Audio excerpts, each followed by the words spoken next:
Vuelvo para atrás al ejemplo de este hombre, el carcelero de Filipo. Señores, ¿qué debo hacer? ¿Hay algo que yo pueda hacer? Él pensó en alguna obra. Señores, ¿qué debo hacer para ser salvo? Pablo le responde, cree. No le dijo, bueno, si Dios te da la fe. No. Pablo no le dijo, mira, tú estás muerto en delitos y pecados, por lo tanto tú eres un cadáver, tú estás como Lázaro en la tumba, por lo tanto no puedes hacer nada. No, no. Pablo le respondió, cree en el Señor Jesucristo y serás salvo. ¿Se da cuenta? Es una responsabilidad humana. Es tan claro el pasaje y uno lo podría comparar con tantos y tantos y tantos pasajes donde queda absolutamente claro que nosotros tenemos que responder. Estoy hablando como seres humanos cuando venimos a Cristo. Tenemos que nosotros responder al llamado del Evangelio. Entonces, ¿qué dicen? Vamos al argumento de estas personas, ¿no? De estos son hermanos nuestros, ¿cierto? Pero equivocados en esta área. Eso está claro. El argumento de estos hermanos, según la teología calvinista o hipercalvinista, le llaman algunos, es decir, son extremistas del calvinismo, la regeneración, es decir, el nuevo nacimiento, precede a la fe. Es decir, ellos, ¿qué es lo que dicen? Ellos dicen, como tú estás muerto en delitos y pecados, Dios te tiene que primero dar vida. Entonces, primero Dios te da vida, Dios te regenera, Dios te hace nacer de nuevo. Y una vez que naciste de nuevo, después Él te tiene que regalar la fe para que la puedas ejercitar. Pero eso es más absurdo todavía. Bueno, seguimos analizando. Es decir, como ellos no aceptan que el hombre pueda creer, ellos no creen, el calvinismo no acepta que el hombre pueda creer, ya que está muerto en delitos y pecados, es decir, es un cadáver, una locura, porque la Biblia no está hablando de eso. En la Biblia muerte es separación. Afirman que Dios regenera, es decir, le da vida espiritual a un inconverso y luego le tiene que regalar la fe para que esta persona pueda creer. Alejandro Montesino nos dice calvinismo igual predestinación. Bueno, es una de las doctrinas principales, ¿no? Predestinación y también doble predestinación. Sí. Vamos a hablar un poquitito después acerca de la predestinación. No sé si hoy, pero sí, vamos a tocar el tema de la predestinación, porque está dentro de la doctrina de la salvación. Así que téngame la pregunta ahí nomás, mi hermano Alejandro Montesino. En primer lugar, vamos a aclarar esto. En primer lugar, cuando la Biblia dice muertos en delitos y pecados, como lo leímos recién, se refiere al espíritu humano. Es decir, espiritualmente estoy separado, porque muerte significa separación. No hay comunión. Entonces, en primer lugar, cuando la Biblia dice muertos en delitos y pecados, se refiere al espíritu humano, no a la mente. Mi mente no está muerta. Yo no era como Lázaro en la tumba. No, yo estaba vivo. Mi mente me funcionaba. Alguno dirá más o menos. Bueno, está bien, todo lo que usted quiera. Pero al fin y al cabo me funcionaba. Mi mente estaba funcionando, mi cuerpo funcionaba, mis emociones funcionaban, mi voluntad funcionaba. ¿Se da cuenta? No me pueden comparar ni a usted, ni a mí, ni a nadie. Los sin Cristo son como Lázaro en la tumba. No, porque nosotros no vamos al cementerio a predicarle a las tumbas. No, nosotros le predicamos a gente que está viva, pero espiritualmente separada de Dios. ¿Me está entendiendo? Espero que usted me esté entendiendo. Si hay preguntas, por favor, las vamos haciendo ahí como hizo el hermano Alejandro Montesino, porque esto da para mucha confusión, mis hermanos, mucha confusión. En segundo lugar, muerte en la Biblia es separación y no inexistencia o cadáver. Bueno, que está muerto en delitos y pecados quiere decir que era un cadáver sepultado bajo tierra como Lázaro. No, la Biblia no está hablando de eso. No. Entonces, en segundo lugar, muerte en la Biblia es separación y no inexistencia o inhabilidad.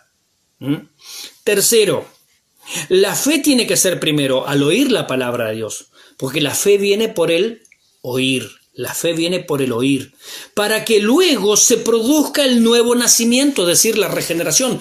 Primero yo escucho el mensaje, Escucho el mensaje que alguien, por ejemplo, Natalia o Alejandro estaba predicando. Yo escuché el mensaje porque estoy vivo físicamente, aunque espiritualmente estoy separado de Dios, aunque espiritualmente estoy muerto a causa de los delitos y pecados, no tengo comunión con Dios, pero yo estoy escuchando el mensaje. Si yo lo escucho a Alejandro predicar, a Natalia la escuché predicar allí en la esquina. Y yo creía ese mensaje, yo creí, y yo ejercí mi voluntad. Cuando ellos hicieron un llamado, yo pasé al frente. Obviamente que el Espíritu Santo estuvo trabajando ahí, desde luego. Por supuesto que Dios actúa. Si Él, ya lo dijimos en el arrepentimiento, Él nos conduce, nos guía al arrepentimiento. Él nos está encaminando, no nos obliga, pero nos está conduciendo con amor, nos está señalando el camino.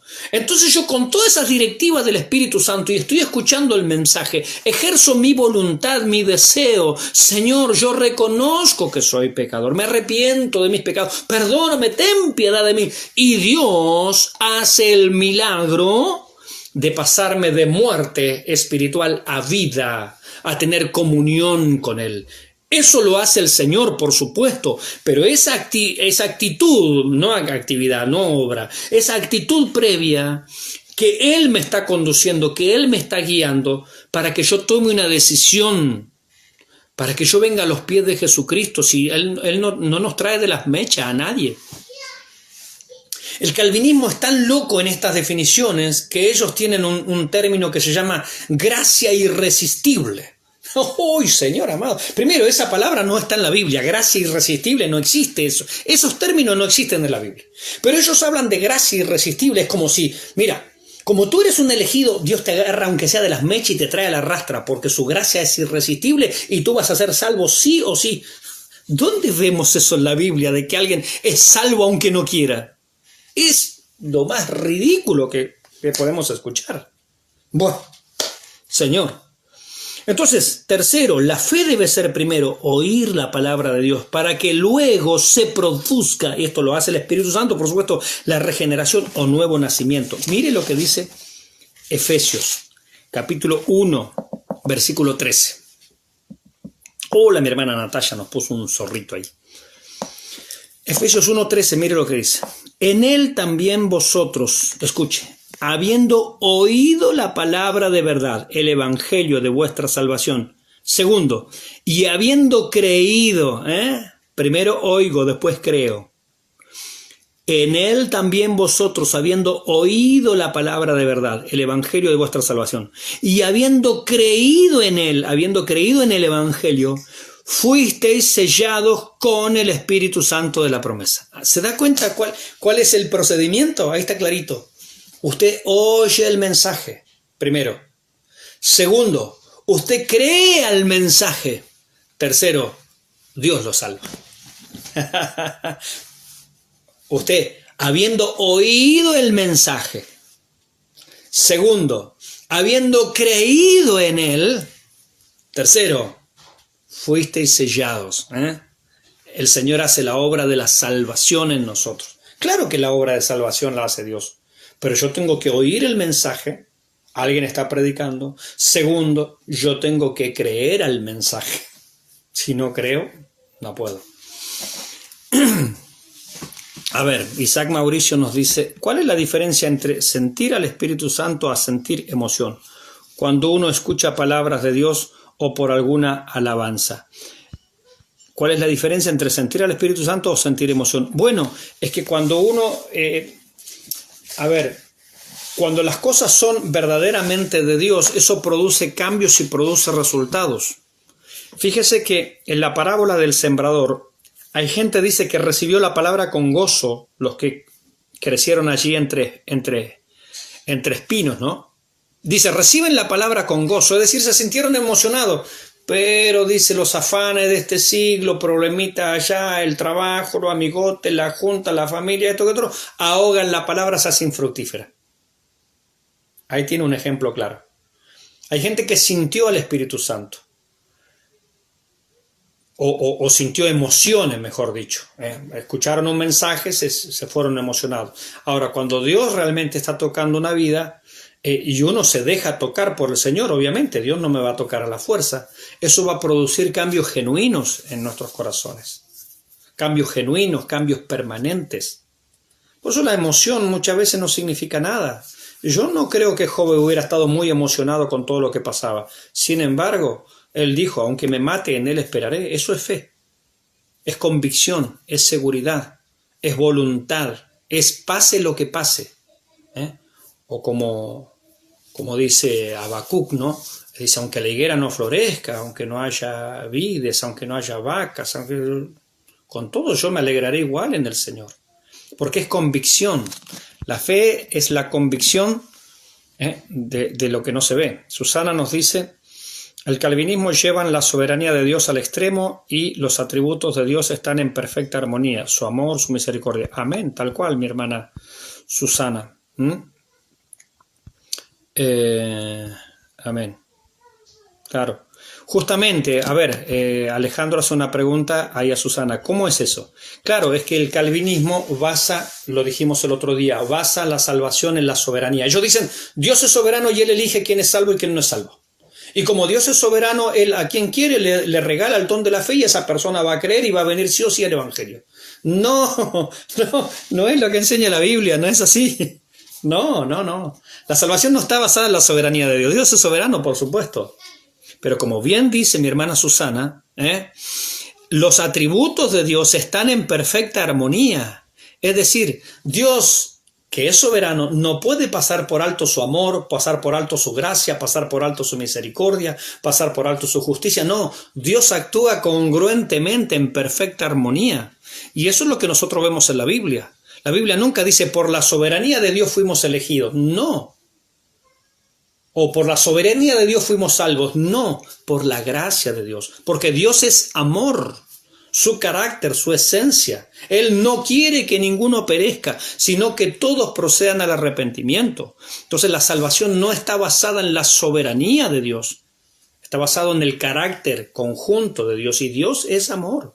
Dios es misericordioso. Dice, aún en el Antiguo Testamento, dice, yo no quiero la muerte del impío. Quiero que el impío se vuelva de su mal camino. Es decir, Dios está dispuesto a perdonar al más vil pecador. Si Judas hubiera arrepentido, el Señor lo perdonaba. No hay problema. No hay problema. Si no, Dios sería mentiroso. Por supuesto. Bien, entonces tercero, la fe debe ser primero oír la palabra de Dios para que luego se produzca la regeneración, es decir, el nuevo nacimiento. Cuarto, si la regeneración fuese primera, ¿para qué querríamos la fe si ya hemos nacido de nuevo? Es decir, si Dios me hace nacer de nuevo, ¿para qué después me quiere regalar la fe si yo ya creí? O sea, si yo ya soy salvo.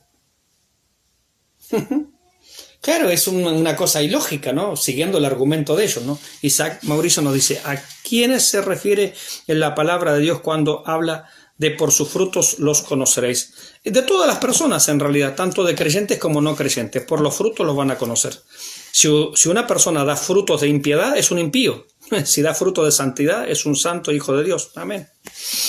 Bien, quinto, nosotros creemos que el hombre puede creer. Esa es nuestra postura, al menos es la postura que yo sigo, es la postura de muchísimos autores. Armando Alducin, le voy a nombrar algunos: Armando Alducin, Chuy Olivares, no sé, Raúl Ferrero, David Jeremiah, Adrian Rogers, hay muchísimos predicadores, ¿no? El mismo Gille Ávila también, todos coincidimos en esta postura, ¿no? Nosotros creemos que el hombre puede creer. Amén. Nosotros creemos que el hombre puede creer. Isaac Mauricio dice, ¿es Dios quien ve los frutos en nosotros o las personas? Ambos, porque Dios obviamente lo ve todo, así que no podemos decir que Dios no lo vea. Ahora, es más relevante para nosotros que para Dios, porque antes que nosotros demos fruto, Él sabe si hemos nacido de nuevo o no. Los frutos, cierto, son realmente importantes, por supuesto, ¿no? Por sus frutos los conoceréis. Tiene mayor importancia, sí, por supuesto, con las personas, pero Dios los ve, por supuesto, y las personas los ven. Entonces, nosotros creemos que el hombre puede creer, lo cual es requisito indispensable para la salvación. ¿Qué dice Juan 3:16? Porque de tal manera amó Dios al mundo que ha dado a su Hijo unigénito. ¿Para qué? Para que todo aquel que en Él cree. ¿Qué pasó, calvinismo? Las personas tienen que creer. Ah, bien. Para que todo aquel que en Él cree, no dice allí, para aquellos que Dios les regale la fe, no. Para que todo aquel que en Él cree, la responsabilidad de cada persona, no se pierda, mas tenga vida eterna, ¿no? Entonces, este creer es el medio por el cual el hombre alcanza la salvación que es por gracia. Es decir, Dios nos regala la salvación, pero nosotros la tomamos por gracia. Perdón, la tomamos por la fe. La recibimos por la fe. Yo recibí esa salvación por la fe. He creído en lo que Dios ha dicho. He creído en lo que su palabra dice. Jorge Reyes nos dice: Dios hace perfecto todas las cosas porque Él sabe lo que tiene que hacer si dejamos que Él actúe en nuestra vida. Amén, por supuesto. Amén. Entonces, este creer es el medio por el cual el hombre alcanza la salvación que es por gracia, es un regalo de Dios. Creer no es cooperar con la gracia, no, porque el calvinismo dice, no, es que si el hombre puede creer, el hombre en realidad está obrando. No, porque creer no es obrar. Es lo contrario. Creer es no obrar, es confiar en lo que Él ha obrado, confiar en lo que Él ha hecho. Así que no puede ser la fe una obra. Bueno, es una discusión también ridícula que dan ellos, ¿no? Creer no es cooperar con la gracia. Creer no es obrar, es lo opuesto.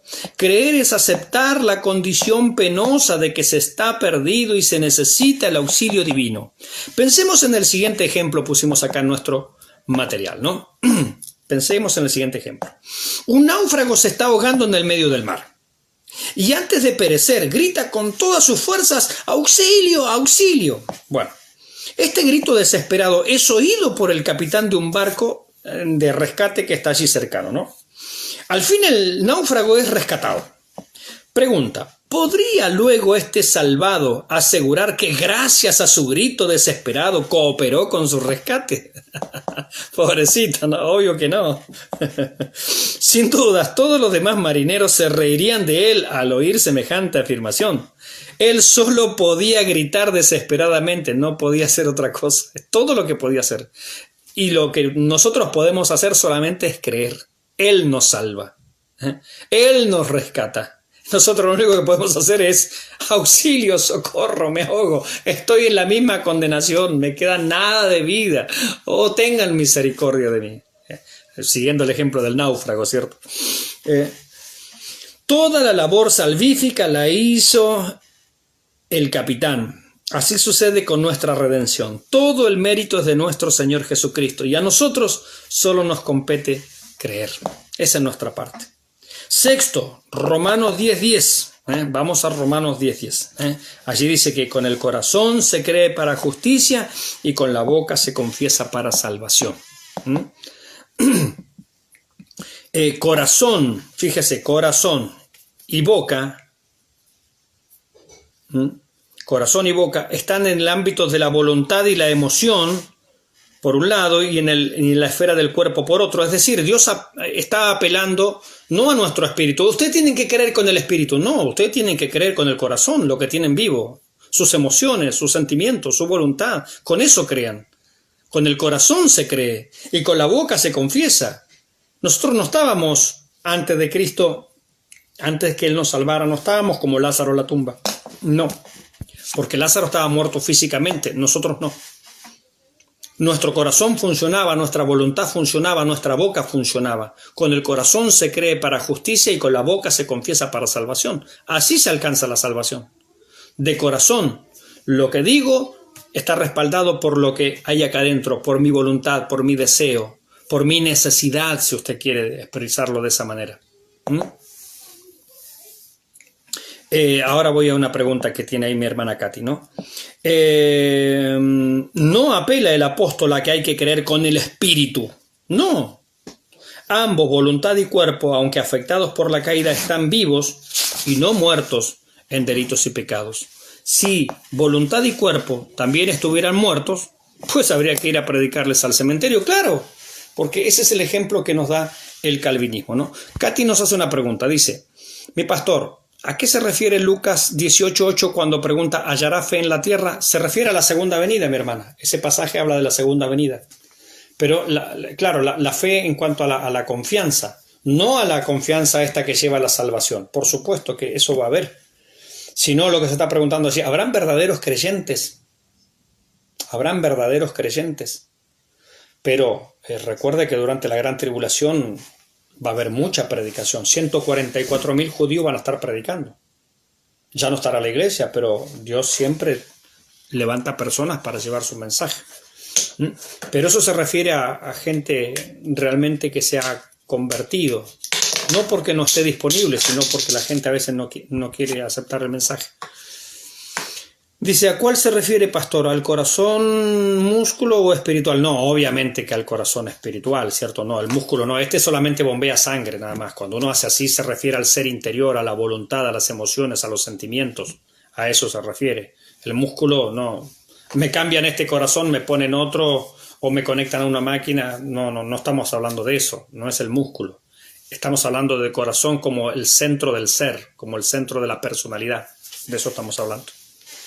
Bien. Séptimo, Santiago afirma que aún los demonios creen y tiemblan, ¿no? Si estos seres tan malvados tienen esta capacidad, ¿por qué no la tendría el ser humano? Claro. Buena pregunta, ¿no? Si aún los demonios creen y tiemblan. Claro que eso no es una fe como para salvación, ¿cierto? Pero ellos creen. Ellos tienen la capacidad de creer. El hombre también tiene la capacidad de creer. Y Dios lo manda a creer. Creer al Evangelio y ser salvos.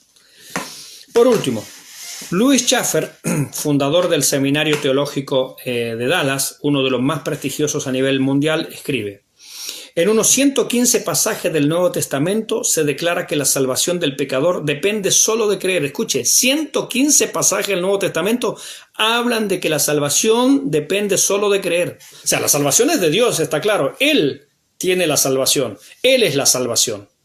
Pero, ¿cómo yo la alcanzo? Por la fe. Hay por lo menos 115 pasajes. Y en aproximadamente 35 pasajes se dice que depende de la fe, lo cual es un sinónimo de creer. Dice Schaffer, creyendo, un individuo ejerce el deseo de confiar en Cristo. Es un acto del hombre en su totalidad, no solamente de su intelecto o emoción. Mientras que el asentimiento intelectual no proviene de la fe real y es meramente una motivación de las emociones, por lo tanto escasa en fe, el creer es un acto definido en el cual el individuo, todo mi ser, quiere decir, desea recibir a Cristo por la fe. Ahí estaba respondiendo un poco a la pregunta que hacía nuestro hermano, ¿no? Si hablamos del músculo, no, hablamos del ser interior, mi voluntad, mis emociones, mis sentimientos, está todo involucrado en la fe. Necesito desesperadamente un Salvador, no es simplemente, bueno, sí, está bueno, estaría bueno recibir a Cristo. No. Acá hablamos de algo donde está todo el ser humano involucrado, emociones, sentimientos, voluntad. Está involucrado en esto de creer realmente. Por eso decíamos el otro día, no toda persona que pasa al frente, levanta la mano, necesariamente se convirtió. Nosotros a veces pensamos eso, pero no necesariamente se convirtió. Bien. Por último, diremos que creemos que existe en el ser humano un libre albedrío relativo o condicionado. Uy, qué problema. La contra. El calvinismo, dele con la soberanía. Dice soberano y él hace lo que quiere. Porque es soberano y listo, y se terminó la cosa. Y te salva porque es soberano. Y te da la fe porque es soberano. Y tú vas a ser salvo porque es soberano. Y si te perdiste es porque Él es soberano y también Él no hizo nada por salvarte a ti. Porque es soberano. Eso es lo que decía la hermana Susana, ¿no? Que el calvinismo basa todo en la soberanía, pero eso es mal entender a nuestro Dios, el Dios de la Biblia. La contra es el arminianismo. Yo no soy arminiano tampoco, así que... ¿El arminianismo qué dice? Yo le diría, la mayoría de los pentecostales son arminianos, aunque no lo saben. Piensan como arminianos. A ver, calvinismo sabemos que son los seguidores de Calvino, Juan Calvino. Los arminianos son seguidores de Arminio, Jacobo de Arminio. Es un teólogo holandés. ¿sí? Del año 1500, principio del 1600. Los arminianos, ¿en qué basan la salvación? En el libre albedrío, que sería lo opuesto a soberanía. Ellos dicen, bueno, una persona, cuando esa persona decida, va a venir a Cristo. No, eso también es un error. Porque nosotros venimos diciendo, y lo vimos por pasajes bíblicos, que el Espíritu Santo nos está conduciendo, nos está guiando, nos está orientando, nos está procurando guiar, arrear, empujar, conducir para que nosotros lleguemos a la salvación. Ya lo leímos en Romanos capítulo 2. ¿O ignoras que su benignidad te guía al arrepentimiento? Es decir, Dios está trabajando, el Espíritu Santo está trabajando para que nosotros lleguemos a la salvación. Eso lo hace cuando somos inconversos, por supuesto. Ahora, el arminianismo lo que dice, bueno, una persona como tiene libre albedrío. ¿Qué es el libre albedrío? Libre albedrío es la capacidad de elegir las cosas sin que nada me condicione, es decir, yo soy libre. La pregunta es, cuando estábamos sin Cristo, ¿éramos libres? La Biblia responde a eso y dice no. El que practica el pecado o el que hace pecado, esclavo es el pecado. Por lo tanto, eso desmiente al arminianismo. Por eso yo no soy arminiano tampoco. Porque el hombre no tiene libre albedrío. El hombre, según la Biblia, es esclavo del pecado y es esclavo del diablo.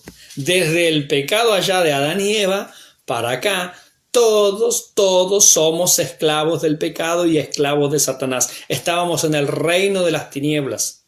Estábamos bajo el dominio de Satanás. Estábamos bajo su opresión. Por eso vino el Hijo de Dios, ¿no?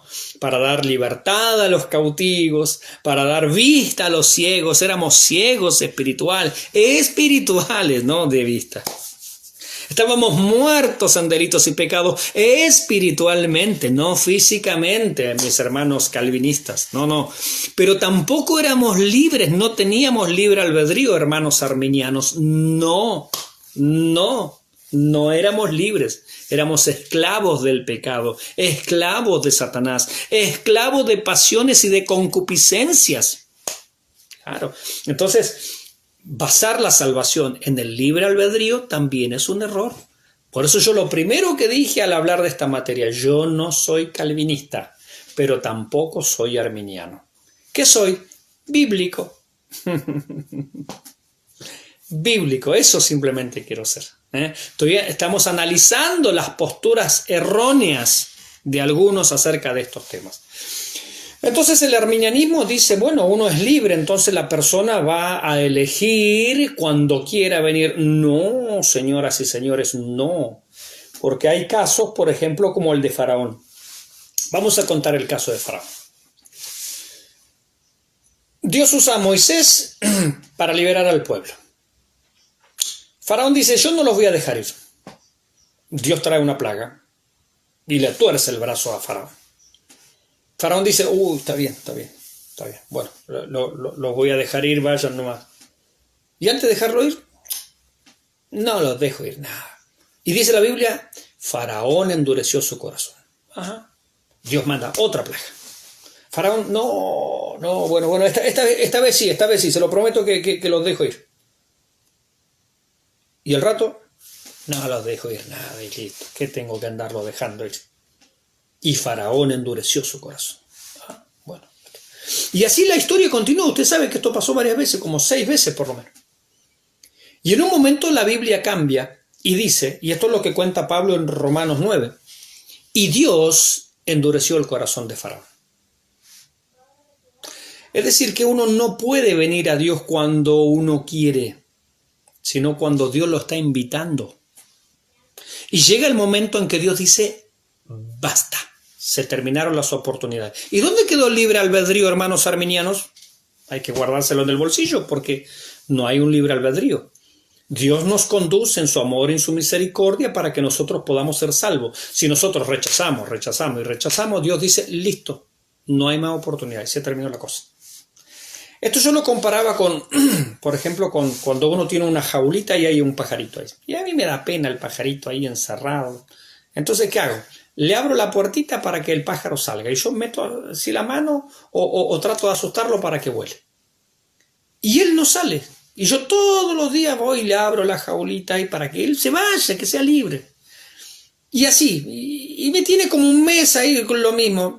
Un día, ¿sabes qué? Digo, más sí, a este hombre le gusta vivir ahí adentro, listo. Le cierro la jaula y se la trabo con alambre.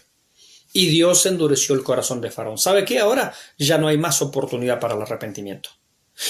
¿Se acuerda lo que leímos la semana pasada acerca de Esaú en Hebreos? Dice, y ya no hubo oportunidad para el arrepentimiento, aunque la procuró con lágrimas. Es que Dios dice, no, señores, no, usted no va a jugar conmigo. Todo lo que el hombre siembra, eso cosecha. Cuando una persona sistemáticamente se niega a recibir a Cristo, cuando una persona sistemáticamente de testarudo, de porfiado, como hizo Faraón, rey de Egipto, dice, y Faraón endureció su corazón, llega el momento en que Dios dice, basta, y Dios endureció el corazón de Faraón. Si usted no leyó ese pasaje, por favor vaya y léalo en el Antiguo Testamento, o léalo en Romanos, ahí en el capítulo 9. Capítulo 9 de Romanos, ahí nos cuenta el final de la historia, pero uno cuando lo lea ya en Éxodo, está la historia bien completa. Todas las veces que Faraón endureció su corazón y endureció su corazón, y déle con endurecer su corazón, hasta que Dios dijo, basta, me cansaste. Entonces, ¿dónde queda el libre albedrío? No, uno no viene a Dios cuando uno quiere. Por eso la Biblia dice, hoy es el día de salvación, hoy es el día de salud, hoy es el tiempo aceptable, no es mañana. Yo no sé mañana, yo no sé qué va a pasar, no sé si estoy vivo siquiera, no sé si Dios me va a dar otra oportunidad, por eso la urgencia del Evangelio es hoy. Venid a mí, ¿cuándo? Hoy, los trabajados y cargados, y yo os haré descansar. Es lo que el Señor nos ofrece hoy, es la oportunidad que Dios nos da hoy. Y eso es muy importante. Ahora, ¿el hombre puede elegir? Sí, el hombre tiene una pequeña libertad, siempre dentro del pecado. El hombre puede elegir dónde va a trabajar, con quién se va a casar, el hombre puede elegir la profesión que va a seguir, comprarse un auto, una bicicleta, cambiar de trabajo, qué sé yo. El ser humano puede elegir muchas cosas, pero no puede elegir ser libre, no puede elegir salir del pecado, no puede elegir reformarse, no puede elegir salvarse a sí mismo, no puede elegir eso. Necesita a alguien que lo rescate, necesita a alguien que lo salve. Por eso la decisión del hombre es siempre, el hombre decide, pero yo le he llamado dentro del ámbito carcelario del pecado. El hombre dentro del pecado tiene muchas posibilidades de decidir, pero no puede decidir salirse. No puede decidir ser libre del pecado. No, porque él es esclavo del pecado, esclavo de Satanás, esclavo de pasiones y concupiscencias. Dentro de eso elige, pero siempre dentro de eso. Siempre elige dentro de la cárcel. Para salir de la cárcel, para salir del pecado, para salir de esa prisión, para salir de la muerte espiritual, necesita que lo salven. Y eso es lo que nos enseña la Escritura. Isaac Mauricio dice, entonces ¿no siempre tenemos libre albedrío? No siempre, no lo hemos tenido nunca, mi hermano. El libre albedrío solamente existió en el huerto del Edén antes que Adán y Eva pecaran. De ahí nunca más. Por eso que el arminianismo enseñe y haga énfasis en el libre albedrío es falso. El libre albedrío, ¿qué significa? Poder elegir sin que nada me condicione. El único momento donde el hombre pudo elegir sin que nada lo condicione es en el huerto del Edén antes de pecar. A partir de que el hombre pecó, esclavo es del pecado, dice la Biblia. Entonces ya no hay más libre albedrío. No lo hay. Hay un libre, en lo que decimos acá, hay un libre albedrío relativo o condicionado. Es como si yo le dijera, el hombre tiene una libertad condicional, no puede hacer lo que quiere. Puede hacer algunas cosas, pero no puede hacer todo lo que quisiera. No, porque es esclavo del pecado, es esclavo del diablo, es esclavo de pasiones y concupiscencias. Entonces, la pregunta, ¿entonces no siempre tenemos libre albedrío? Nunca lo hemos tenido, mi hermano Isaac Mauricio, nunca lo hemos tenido. Yo nunca tuve libre albedrío, usted no lo tuvo, nadie lo tuvo. Adán lo tuvo y Eva lo tuvo antes de pecar. Una vez que pecaron ya lo perdieron. Por eso digo, el arminianismo también está equivocado en esto. Es que no hay libre albedrío, no lo hay. Hay una libertad condicional. Dentro del pecado podemos elegir muchas cosas, pero siempre dentro del pecado. Para salir del pecado, para salir de la esclavitud, para salir de la muerte espiritual, necesitamos un Salvador. De eso se trata. Bien, entonces vuelvo a leer acá. Por último, ¿qué hora es? ¿Alguien me comenta la hora, por favor? Isaac Mauricio nos dice, es que se escucha mucho decir eso cuando uno comete errores, por eso lo digo. No, está bien, mi hermano. No me vaya a tomar usted como que yo lo estoy retando, no, por favor. Pero no hay un libre albedrío, no hay un libre albedrío, no. Ahora, nosotros en Jesucristo hemos sido libertados del poder del pecado. Sí, pero eso ya como cristiano. 22:09, uy, ya me quedan unos minutitos más. Eso como cristiano, hemos sido libertados del poder del pecado. Pero ahí ya estamos hablando como creyentes. Igualmente, ¿tenemos un libre albedrío como cristianos? No, tampoco. Tampoco. Se nos ha dado poder sobre el pecado, pero igualmente por ahí pecamos, aunque no quisiéramos, aunque no somos esclavos del pecado, se le ha quitado el poder al pecado, pero todavía hay pecado en nosotros porque este envase está caído, este envase está deteriorado, este envase está corruptible. Y si no me cree, ¿por qué usted está envejeciendo? ¿Por qué yo estoy envejeciendo? ¿Por qué nos morimos todavía? Porque este envase necesita la glorificación, que va a ser la solución definitiva al problema del pecado. Hoy el pecado tiene una solución, dado el tiempo que ha transcurrido, momentánea, pero va a tener una solución definitiva cuando nuestro cuerpo se ha transformado en un cuerpo incorruptible de gloria. Y ahí ya el pecado no tiene nada que ver con nosotros. Aunque hoy somos cristianos, lamentablemente todavía pecamos. Aunque no vivimos en el pecado, aunque detestamos el pecado, aunque aborrecemos el pecado, pero lamentablemente todavía pecamos, ¿sí? No quiero pasar a la adopción, si ustedes me permiten, lo dejamos para la semana que viene y no nos quedan los temas así salteados, ¿no? Así es que lo vamos a estar terminando acá. De paso también yo le doy un poquito de descanso a mi garganta que ha estado maltrecha todos estos días, ¿no? Así es que les agradezco su precioso tiempo, mis queridos hermanos, ¿sí? Cualquier duda, cualquier consultita la van dejando acá. Ha sido un tema realmente, esto es, hermanos, doctrina 100%. Esto es doctrina 100%, pero el Señor nos ayuda a entender estos conceptos, a poder entenderlos, y a que tampoco nadie nos engañe con filosofías, con huecas sutilezas, como dice la Escritura, con enseñanzas medievales de un manualcito allá del calvinismo, o tampoco de los arminianos que nos enseñan el libre albedrío cuando no hay libre albedrío. No lo hay. No lo hay. Y nosotros tenemos que entender todas estas cosas que estamos compartiendo, ¿no? El Señor nos ayude.